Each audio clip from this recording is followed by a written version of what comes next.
Alam niyo yung moment na parang may nagbago sa mundo mo, gano'n yung naramdaman ko nalaman kong buntis na naman ako. Masaya, pero mixed emotions. Paano ko kaya pagsasabihin ng pag-aaral, trabaho at pag-aalaga sa pamilya ko? Hi, alamin natin yan. At tara, samahan niyo ako mangitlog dito sa Canada. So, first stop, klase. Pilit kong iniintindi ang laboratory namin pero aminin natin, minsan mas mabilis ako nakakapag-focus sa cravings kaysa sa lessons. Buti na lang culinary student ako, makakalafang here and there.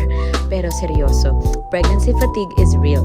Lalo at physical ang klase ko, tapos may mga projects and assignments pa. Buti na lang patapos na yung semester na nalaman kong jaundice ang mnima nyo. Pero syempre, kahit buntis, kailangan pa rin magtrabaho, hindi pwedeng mawalan ng budget. Kaya kahit may baby bump, kayod pa rin sa trabaho. So, eto, after school, diretso sa work. Zombie tayo for a reason. Ang maganda sa work ko, dito na rin ang merienda, dinner ko, at kung minsan may pasyaron pa. Perks din ang pregnancy brain sa work kasi iniintindi nila lang lahat na mabagal at sabaw ka. Kahit minsan tinatamad ka na lang talaga. Dumako naman tayo sa check-ups. Ito yung medyo kinakabahan ako kasi magastos kaya ito sa Canada kung wala kang health card.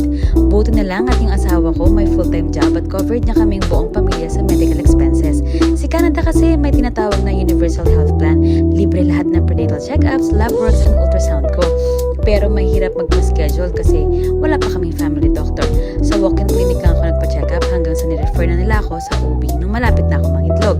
So bawat check up, hindi gaya sa Pinas na masasamahan ka lagi ng mister mo o family. Kasi dito, pag nagpa-check up ka, umaga, tapos may pasok ka pagtapos, hindi excuse na lumiban ka sa klase o work kasi alam nilang saglit lang yan. So see you on my next mini